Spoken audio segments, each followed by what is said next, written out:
You know, when billionaire Harrison Blake invited 8-year-old Zara to play chess just for fun, he probably thought he was doing a nice thing for his maid's daughter. No big deal, right? But man, what happened next? It wasn't just a game. It was the discovery of a once-in-a-lifetime genius. Zara wasn't supposed to touch that gleaming golden chess set in his mansion library. But when Harrison caught her staring at the pieces like they were magic, he offered to teach her. And yeah, what happened next shocked everyone. This quiet little girl didn't just learn chess. She crushed every opponent like she was born for it. Zara Thompson pressed her nose against the car window, eyes wide, watching the mansion come into view. It looked like something straight out of a fairy tale, tall white columns gleaming in the sun, windows sparkling like diamonds. "Remember what I told you?" her mother Maria whispered, smoothing Zara's curly black hair. "Stay quiet, don't touch anything." Zara nodded. Being quiet at 8 meant staying out of trouble. The car stopped, and Maria squeezed her hand. The babysitter was sick, so Zara had to come to work with her mom. "It's okay, Mama. I brought my homework." Walking up the long driveway, Zara's eyes darted to the fountains, the stone angels, the perfectly manicured gardens. She'd never seen anything this fancy. Inside, the mansion was breathtaking. The ceilings soared so high Zara had to tilt her head back just to see the crystal chandelier hanging like a waterfall. The marble floors shone like mirrors, reflecting everything. And in the library, a table with the most beautiful chess set Zara had ever seen. Not plastic, not the cheap ones at school. This was gold and silver. The white pieces shining like sunlight, the black ones gleaming like midnight shadows, all resting on a marble board that looked like a mirror too. "Zara, come here." Maria's voice broke her reverie. "Sit and do your homework. Don't touch anything." But Zara couldn't stop looking at the pieces. She knew the names, king, queen, knights, pawns, from school, but she'd never played a real game. The king stood proud, the queen looked powerful, and the knights seemed ready to leap into battle. The pawns, so small, seemed to hold secrets of their own. Suddenly, she jumped. A tall man with gray hair and kind blue eyes stood there smiling warmly. Harrison Blake. Zara had imagined a scary rich man, but this was nothing like that. "I asked if you liked chess," he said gently. "I don't know how to play," Zara admitted softly. Maria hurried over, worried, but Harrison waved her off. "I was just thinking how quiet this old house gets." "Not too busy to teach a bright young lady," Harrison smiled. "What do you say, Zara?" "Yes, please." Zara's eyes lit up, sitting across from her.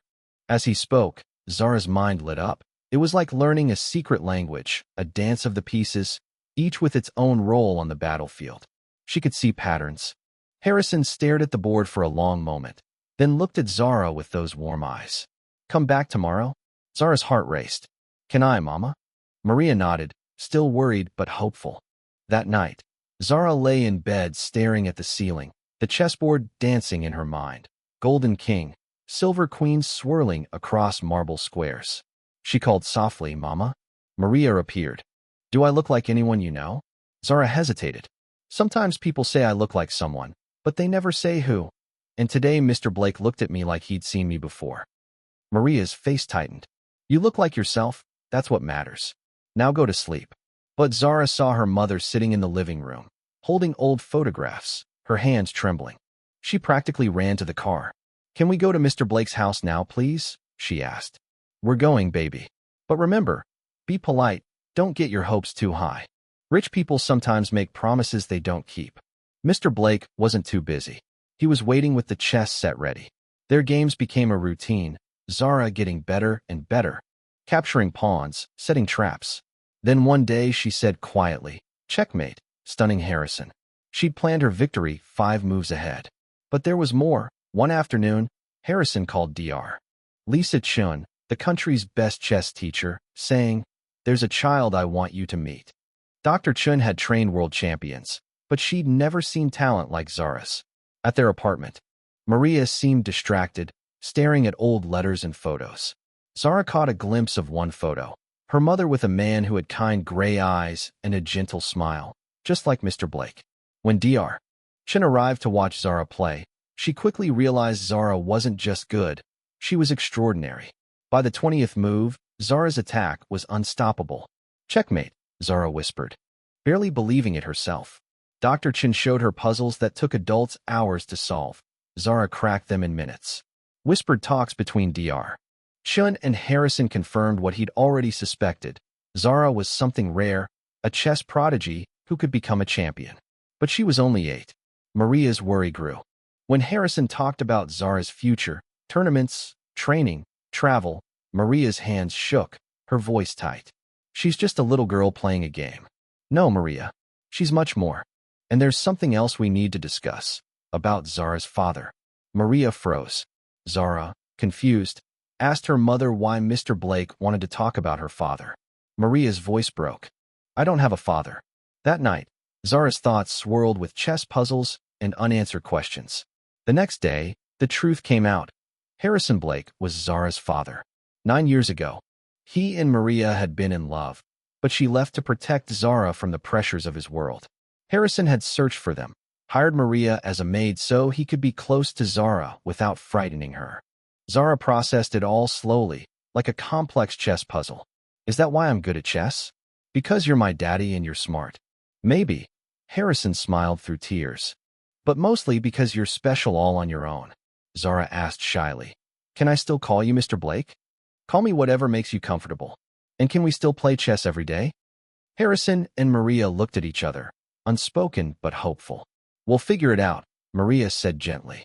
Zara nodded. I want to do it slowly, like learning a new chess opening. You have to practice before you get good at it. Very wise, Harrison said, grinning. The next big moment came fast, Zara's first chess tournament. The youngest player ever. She faced older kids. Champions, skeptics.